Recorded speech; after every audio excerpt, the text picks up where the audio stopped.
அனைவருக்கும் வணக்கம். பொங்கல் வாழ்த்துக்கள்.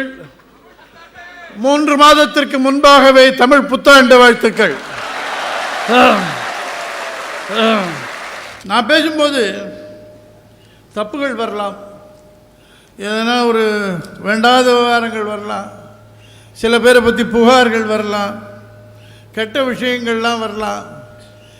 இதுலேருந்தெல்லாம் இந்த மாதிரி சுச்சுவேஷன்லேருந்தெல்லாம் என்னை காப்பாற்றணும்னா எதனா கடவுளை வேண்டின்றா தான் முடியும்.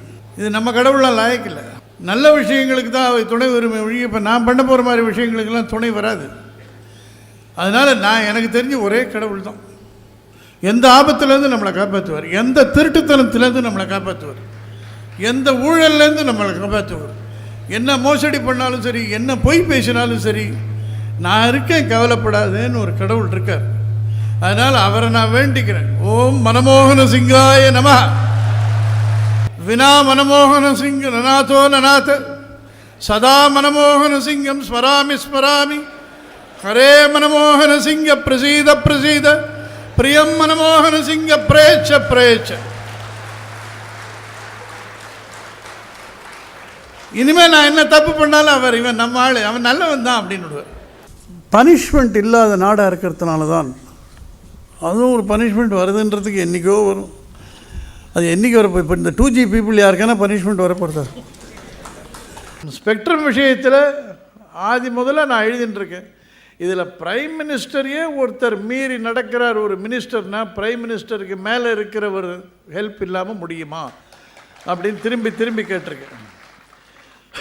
ஹிந்துவில் ராஜாவினுடைய இன்டர்வியூ அது அடிக்கடி வருது. ஹிந்துவில் ஏன்னு தெரியாது எனக்கு. ஹிந்துவில் ராஜாவினுடைய இன்டர்வியூ தப்பே நடக்கலை அப்படின்னு அவர் சொல்கிறார்.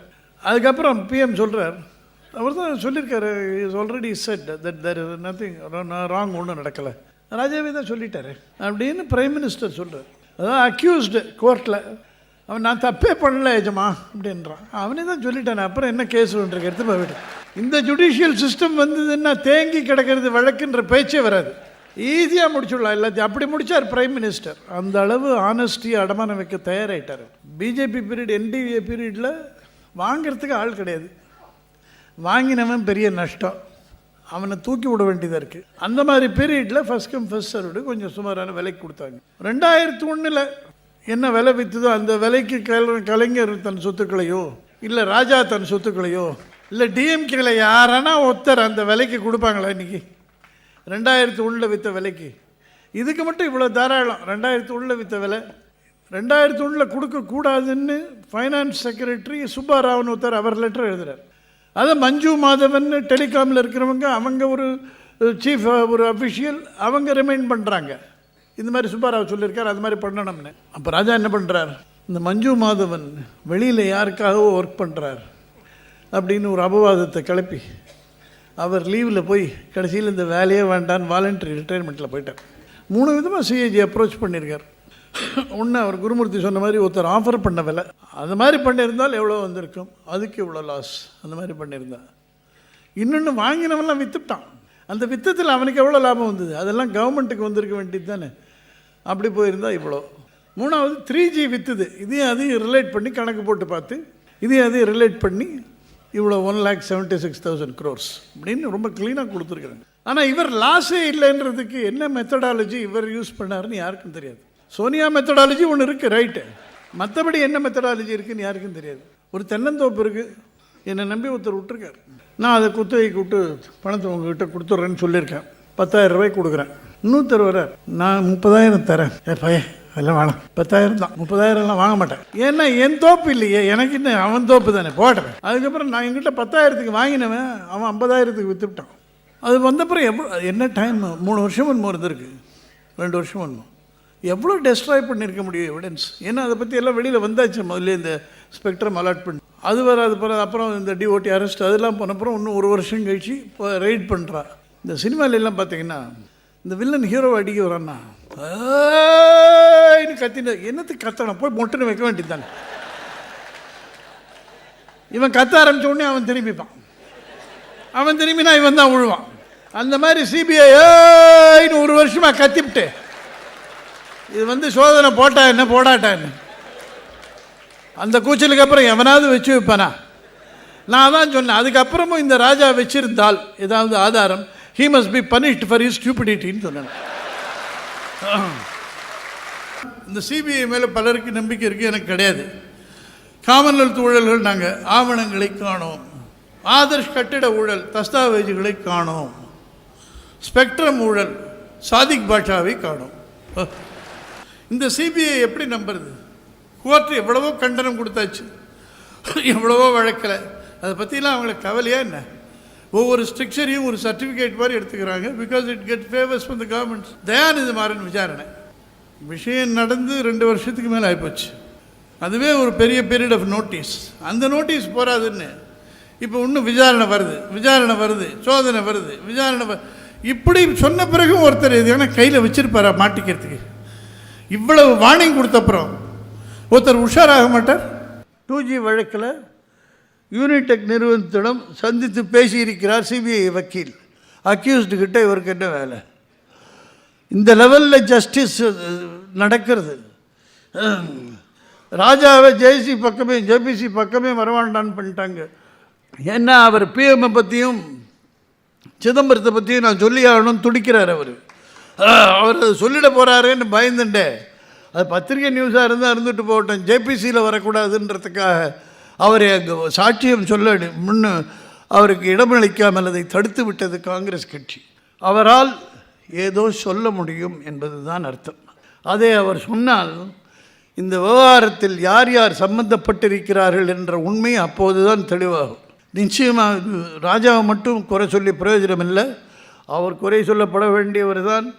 அவர் தான் இந்த ஃபஸ்ட் கம் ஃபஸ்ட்டோட கொண்டு அதையும் கடைசி நிமிஷத்தில் மாற்றி 1/2 மணி நேரத்தில் பேங்க் டிராஃப்ட் கொண்டான்னு சொல்லி அதை மற்றவங்களுக்கு முன்கூட்டியே சொல்லி அது மூலமாக காரியத்தை முடித்து இதெல்லாம் பண்ணது அவர் தான். என்றாலும் இது அத்தனைக்கும் ஒரு பின்னணி உண்டு நிச்சயம். அதனால்தான் அவர் ஜேபிசி முன்னால் அவருக்கு அனுமதி மறுக்கப்படுகிறது. இவ்வளோ பெரிய ஊழல் நடந்திருக்கும் பொழுது ஊழல்னால் காங்கிரஸை மட்டும்தான் சொல்லுவியா? நிலக்கரி ஊழல் சரி, என்ன நிலக்கரி ஊழல்னு சிபிஐ விசாரிக்கலாம், சுப்ரீம் கோர்ட் முடிஞ்சால் ஃபைல்களை காணும். இந்த மாதிரி சாதாரண ஒரு சிட்டிசன் சொன்னால் ஒத்துப்பாங்களா? ஒரு கம்பெனி மேலே வழக்கு, கணக்கு புத்தகத்தை காணும் அப்படின்னு சொன்னால் ஒத்துப்பாங்களா? ஆனால் இதை சொல்ல முடிகிறது ஒரு பிரைம் மினிஸ்டரால், ஒரு கவர்மெண்ட்னால், சுப்ரீம் கோர்ட் முன்னாலே சொல்ல முடியுறதுன்றப்போ அது எவ்வளோ சீரியஸான விஷயம் அது. அது எல்லாம் சொன்னால் இது மற்ற காங்கிரஸ் மட்டும்தான் கரப்டான்னு கேட்குறாங்க. இல்லை, மற்றவெல்லாம் கரப்டு தான். அவன்லாம் 1ஆம் கிளாஸ் 2ஆம் கிளாஸ், நீங்கள் பிஹெச்டி, அதை ஞாபகம் வச்சுக்கணும். இவங்க ஆட்டிடியூட் பாருங்களேன். இந்த தாமஸ் அவரை விஜிலன்ஸ் கமிஷனராக அப்பாயிண்ட் பண்ணுறாங்க. அவர் பேர்லேயே கேஸ் இருக்குது, அக்யூஸ் நம்பர் 8ன்றான் அந்த பாமலின் கேஸில். அவர் பேர்லேயே ஊழல் கேஸ் இருக்கிற ஆளை பிடிச்சி நீ இப்போ விஜிலன்ஸ் கமிஷனர், இந்த டாப் மோஸ்ட் இது பொசிஷன் ஊழலை தடுக்கிறதுக்கு, சரியான திருடனை பிடிச்சி கமிஷனராக போடுற மாதிரி இருக்குது. இல்லாட்டா கலைஞரை கூப்பிட்டு வந்து பிராமின் அசோசியேஷன் பிரசிடெண்ட்டாக போட்ட மாதிரி இருக்குது. எல்லோரும் தர்மம் நியாயத்தை பற்றி இன்னும் தப்பாக பேசுகிறதில்ல இந்த கண்ட்ரியில். ஆமாம், தர்மம் வசந்தது தான் நியாயம். ஏன்னா குருமூர்த்தி சொன்னார், இறந்து போனவர்களை பற்றி சரியாக தப்பாக பேச மாட்டோம் நம்ம பொண்ணு. அதனால் நம்ம இறந்து போன தர்மம், இறந்து போன நியாயம், இதெல்லாம் பற்றி தப்பாக பேசுகிறது. அப்போல்லாம் யாராவது தப்பு செஞ்சாங்களான்னு தெரியாது. இப்போ யார் நல்ல ஜட்ஜின்னா, இப்போ ப்ராக்டிஸ் பண்ணுற லாயர்ஸு யார் இப்போ இருக்கிறதுல நல்ல இப்போ வந்து அது இப்போது இருப்பாங்க, இருக்கலாம். இந்த மாதிரி போகிறது ஒரு நல்லவனை காட்ட முடியல. நல்லவன் நினச்சா அப்புறம் பார்த்தா அயோக்கியனாக இருக்கான். ராகுல் காந்தி நல்லவராக இருக்கலாம் சார், நான் இல்லைன்னு சொல்லல. மன்மோகன் சிங் கூட நல்லவராக தான் இருந்தார் முதல்ல. ராகுல் காந்தியும் இருக்கலாம். குடிசையிலெல்லாம் போய் கஞ்சி குடிக்கிறாருன்றார். அது குடிசைக்காரனை கேட்கணும், ஐயோ பாவம் அவனுக்கு போச்சு கஞ்சி, நான் என்ன பண்ண முடியும்? ஒன்று சொன்னார், பதவிக்கு ஆசைப்படலைன்னார். ஹீ இஸ் நாட் இன் அ ஹரி. என்ன இருந்தாலும் நம்மக்கிட்ட வருவோன்றப்ப தெரியும். எழுந்திருக்க வேண்டியவர் தானே அவர் இருக்காருங்க. பிகாஸ் ஆஃப் ஹிஸ் கான்ஃபிடென்ஸ் ஒரு அவசரத்தில் இல்லை அவருன்னு நினைக்கிறேன், அவ்வளோதான். But it is too early to form an opinion about him as a politician ஒரு பொலிட்டிக்கல் லீடர். ஸ்விஸ் பேங்க்கில் இருக்கிற இதெல்லாம் வெளியில் வருமான்றார். இந்த ஆட்சி நீடிக்கிற வரைக்கும் வராது, இது மாறினால் சான்ஸ் இருக்குது அப்படின்னு நினைக்கிறேன். அது குருமூர்த்தி கிட்ட தான் கேட்கணும் இதெல்லாம். கொஞ்சம் அவருக்கு கொஞ்சம் இந்த விவகாரம்லாம் நல்லா தெரியும். இந்த ஸ்விஸ் பேங்க்கு எங்கெங்கே திருட எங்கெங்கே வைக்கிறான் எல்லாத்தையும் தெரிஞ்சு வச்சுட்டுருக்காரு. எனக்கு ஒரு தடவை ஒரு பெரிய பாலிட்டிஷியன் எங்கிட்ட கேட்டார், ஏன் சார் இந்த மாதிரி நல்ல லஞ்சம் பேர் வழி பேர் சொன்னால் உங்களுக்கே தெரியும், பேர் வேண்டாம். ஏன் சார் இந்த மாதிரி சம்பாதிக்கிறாங்களே, எங்கே சார் கொண்டு போய் வைப்பாங்க அப்படின்னு. கரெக்டு சார், நீங்கள் எங்கிட்ட தான் கேட்கணும், நான் நீங்கள் கேட்டுக்கிறது சொல்ல வேண்டியது தான், கேட்க வேண்டியது நீங்கள் தான். அந்த மாதிரி அவங்களுக்கு உண்மை தெரியாத மாதிரி. இது அத்தனையும் தெரிஞ்சவர் குருமூர்த்தி. அவர் வச்சிருக்காரு, நான் சொல்லலை. அவ்வளோ தூரம் பிழைக்க தெரிஞ்ச மனுஷனாக இருந்தால் இங்கேயே வர்றாரு அவர். அவரை இன்றைக்கி பேச சொல்லணுன்னு இருக்கேன் நான், இதை பற்றியும் ஸ்பெக்ட்ரம் பற்றியும். இதோடு சொன்னார், குஜராத்துக்கு சொன்னார் அவர், நாங்கள் தான் ஜெயித்தோம். என்னடா அண்ணா, போன தடவை விட உனக்கு 2 சீட்டு குறைஞ்சிருக்கே, அப்போ நாங்கள் தானே ஜெயித்தோம். ஐயா, சின்ன பசங்க பேசுகிற மாதிரி இருக்கு, எப்படி ஒரு ஃபைனான்ஸ் மினிஸ்டர் பேசுகிற மாதிரியாவே இருக்குது. இந்த ட்ரிக்கு தோனிக்கு தெரியாமல் போச்சு. அந்த மாதிரி இருந்தால் ஒவ்வொரு தடவை தோக்கிறப்ப போன தடவை விட 2 ரன் நீ குறைச்சலாச்சே, நாங்கள் தானே ஜெயித்தோம். என்ன மிஸ்ஃபிட்ஸ்னு ஒரு டீம் ஒன்று நடத்தினோம். அதில் லீகில் என்ட்ரிக்கு ஒரு மேட்ச்சில் நாங்கள் 250 என்னமோ எடுத்தோம், எதிர ஏதோ 150 என்னமோ எடுத்தாங்க. 100 ரன்ஸ் லீடு எங்களுது, நாங்கள் வின் பண்ணிட்டோம் ஃபஸ்ட்டு பேட்டிங். 2வது மேட்ச்சில் 60 ரன்னுக்கு அவுட் ஆகிட்டோம். அம்பையர்கிட்ட போனோம், நானும் என் ஃப்ரெண்ட் ரங்காச்சாரி, நீங்கள் இல்லைப்பா, 2 பேரும் போய் கொஞ்சம் கெலட்டா பண்ணலான்னு போனோம். போய் அவர்கிட்ட, சார் போன மேட்ச்சில் எங்களுக்கு 100 ரன்ஸ் லீடு இருக்குது, அதில் 1 ரன்னு வச்சுட்டா போகிறோம், எங்களுக்கு பாக்கி 99 சேர்த்து இப்போ எங்களுக்கு 159 போடுங்க ஸ்கோர். என்ன சார் சொல்கிறீங்க நீங்கள், என்ன சார் சொல்கிறீங்க நீங்கள், போன மேட்ச் ரன் எங்களுக்கு வேணாம் சார், அது இதில் சேர்த்துக்கிறோம் சார். நோ இல்லை சார், பைலாவில் இருக்குது சார் அப்படின்னு. என்ன பைலாவில் எங்கே இருக்குது, பைலாவில் எங்கே இருக்குது, இப்படி நம்பர் 6 சார், அப்போ எடுத்து பாருங்கள் நீங்கள் அப்படின்னு. பைலா எங்கே தேடுறதப்போ சார், அந்த மாதிரிலாம் கிடையாது சார். கடைசியில் அவர் அழறேன் சார், அதெல்லாம் கிடையாது சார், சார் நான் சொல்கிறத கேளுங்க சார், நான் இப்போ தான் சார் அம்பையராக வந்திருக்கேன், நான் மேலே போனேன் சார், நான் எங்களுக்கே பரிதாபமாக போய் விட்டுட்டோம். அந்த மாதிரி பண்ணுறாரு ஒரு ஃபைனான்ஸ் மினிஸ்டர். இதுதான் ஃபைனான்ஸ் மினிஸ்டராக இருக்கிற தகுதின்னா நான் இருக்கலாம் ஃபைனான்ஸ் மினிஸ்டரான்னு எனக்கு தோன்றுறேன். நரேந்திர மோடி குஜராத்தில் இவ்வளோ பட்டி காமிச்சிட்டார் அவர். இதற்கு பிறகும் கூட அகில இந்திய அளவில் அவரை உபயோகித்துக் கொள்ள தவறினால் அது நம்முடைய முட்டாள்தனம். ஒரு ரஞ்சி டிராஃபி பிளேயர் இருக்கான், ஒரு ஸ்டேட்டுக்கு பிரமாதமாக ஆடின்னு இருக்கான்னா அவனை நேஷனல் டீமுக்கு கொண்டாடணும். அந்த மாதிரி இவரை கொண்டு வரணும். ஜனங்க கிட்ட யார் சொல்கிறான்றது முக்கியம் ஜனங்களுக்கு. It is not only the song but the singer which matters. அதாவது he will not be anybody else's man, he will be his own man. அப்படிப்பட்ட ஆள் தான் வேணும். முன்பு இருந்ததை விட தீவிரவாதத்தை மிகவும் கடுமையாக எதிர்க்கிற, தீவிரவாதிகளுக்கு எதிராக மிக கடுமையான நடவடிக்கைகளை எடுக்க துணிகிற ஆட்சி டெல்லியில் இப்பொழுது நடக்கிறது. மோடி வயநாட்டில் பேசும்போது எல்லா நாடுகளும் கோஆப்ரேட் பண்ணி இதை ஒழிச்சு கட்டணும்னு சொன்னது இப்போ எல்லாரும் ஒத்துக்கிறாங்க. இதுக்கு டெஃபினட்டாக அவர் ஆட்சியில் ஒரு தீர்வே கண்டுவிடாவிட்டாலும் தீவிரவாதம் மிகவும் ஒடுக்கப்படும் என்று நான் நிச்சயமாக நம்புகிறேன். அதை பற்றி சொன்னேன். பல வகைகளில் இந்த கவர்மெண்ட் அடித்தட்டு மக்களுக்கு நன்மை புரிய பல திட்டங்களை வகுத்து கொண்டிருக்கிறது. அதனால் அவர் நிச்சயமாக இந்த முதல் டேர்முக்கு அப்புறம் அடுத்த டேர்ம் அவர் வருவார் நான் நினைக்கிறேன். முதல் டேர்ம் முடியறதுக்குள்ள நிச்சயமாக உங்கள் கேள்விக்கு இடமில்லாத வகையில் இந்த அரசு செயல்படும் என்று நான் நம்புகிறேன். மத்திய அரசின் மோடி தலைமையில் வந்துள்ள அமைச்சரவை மீது எந்த ஊழல் புகாரும் இல்லை. அந்த மாதிரி ஒரு டிட்டர்மின்ட் லீடர் வரும்போது, அவரே ஒரு எக்ஸாம்பிளாக நிற்கும்போது நிச்சயமாக ஊழல் பெரிய அளவில் குறையத்தான் செய்யும். கௌட்டில்யர் அர்த்த சாஸ்திரத்திலேயே லஞ்சம் வாங்கிறதுக்கெல்லாம் தண்டனை இருக்குது, ஜட்ஜு லஞ்சம் வாங்கிறதுக்கே தண்டனை இருக்குது. அப்படின்னா அப்போவே ஜுடிஷியல் கரப்ஷன் இருந்திருக்கு. அதுக்கு எதிராக டிட்டர்மிண்டாக ஒரு அரசாங்கம் செயல்படுகிற போது நிச்சயமாக ஊழல் பெருமளவில் குறையும். 69% பிஜேபியை எதிர்த்து வாக்களிச்சிருக்காங்க. அது ஒரு 15 நிமிஷத்தில் 59% என்டிஏவை எதிர்த்து கொடுத்துருக்காங்கன்னு வந்திருக்கு. சரி, எதிர்த்து வாக்களித்தவர்கள் நம்பரை வச்சு தான் தேர்தல் முடிவுகள் வரணும்னா என்டிஏவை எதிர்த்து வாக்களித்தவர்கள் 59%. சரி, யூபியை எதிர்த்து வாக்களித்தவர்கள் 80%.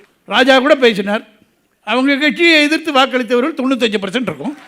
நண்பர் ஜவஹர்லால் இருக்கார், அது 98 கூட போகும்.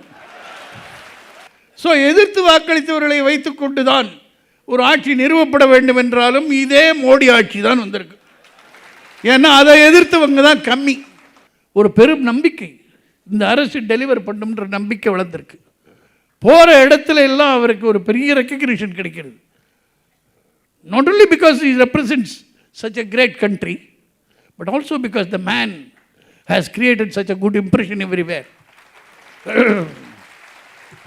வேர்ல்டில் இருக்கிற இம்பார்ட்டன்ட் லீடர்ஸில் 3-4 பேர் எடுத்துட்டு அவரை ஒருத்தராக பேசாத பத்திரிகையே கிடையாது அயல் நாடுகளில். அந்த மாதிரி ஒரு இம்ப்ரெஷன் கிரியேட் பண்ணியிருக்காரு. அதனால தான் அவரை செயல்பட விடுங்கன்றான். வாக்காளர்கள் ஓட்டு போட பணத்தை எதிர்பார்க்கிறார்கள். ஒரு கட்சி கொடுக்கவில்லை என்றால் அதற்கு ஓட்டு இல்லை என்று கூறுகிறார்கள். என்ன இவ்வளவுதானான்னு கேட்குறாங்க. சரி, இன்னொரு கட்சி என்ன பண்ணுறாங்க இவங்க? அவர் புவர் இமிட்டேஷன். அவன் 1000 ரூபா கொடுத்தா நம்ம 200 ரூபா கொடுத்தா ஒரு வேலை நடக்கிறதா பார்க்கலான்னு 200 ரூபா. இவ்வளோதானே? அந்த அளவுக்கு வந்தாச்சு. இந்த இவ்வளோதானன்றது எனக்கு ரொம்ப உரைச்ச சமாச்சாரம். நான் ரொம்ப ஒரு 30-40 வருஷத்துக்கு முன்னால் நான் சொல்கிறேன், ஒரு கல்யாணத்துக்கு போயிருந்தேன். ஒரு ப்ரெஸ் மேன், ஒரு journalist. He was quite well known then. I don't want to give names.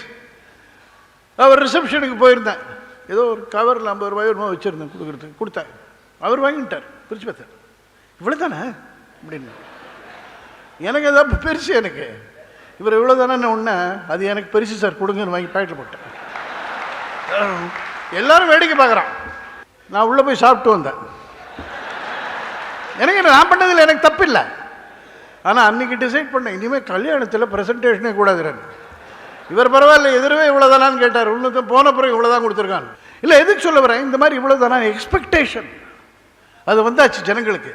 தன்மானத்தை விற்கிற மாதிரி தன் அபிப்பிராயத்தை விற்றுக்கிட்டு அதுக்கு பணம் வாங்குறதுக்கு தயாராகிட்டான்னா ஒரு ஸ்டேட்டில், அந்த ஸ்டேட் எப்படி சார் உருப்படும்? ஜனங்களே இந்த அளவுக்கு வந்துட்டான்னா அப்புறம் கரெக்டாக இருக்கிற அஃபிஷியலை பார்த்தோ, சீஃப் மினிஸ்டரை பார்த்தோ, மினிஸ்டர்ஸை பார்த்தோ அவன் மனசில் என்ன எதிர்ப்பு தோணும்? இல்லை தோணினா அதை சொல்கிறதுக்கு வக்கு உண்டா அவனுக்கு, பணம் வாங்கினவனுக்கு? தமிழ்நாட்டில் ஒரு மோடி மாதிரி ஒரு தலைவர் வரணும்.